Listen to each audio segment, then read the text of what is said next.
Náš rezervačný systém obsahuje tzv. whitelist a blacklist. Nájdete ich v sekcii zákazníci. Ak chcete povoliť objednávanie iba určitej skupine zákazníkov, viete tak urobiť pomocou whitelist.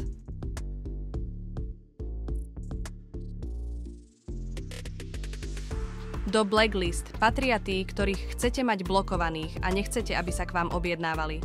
Musíte si ale najprv vytvoriť štítok, s ktorým označíte konkrétneho zákazníka.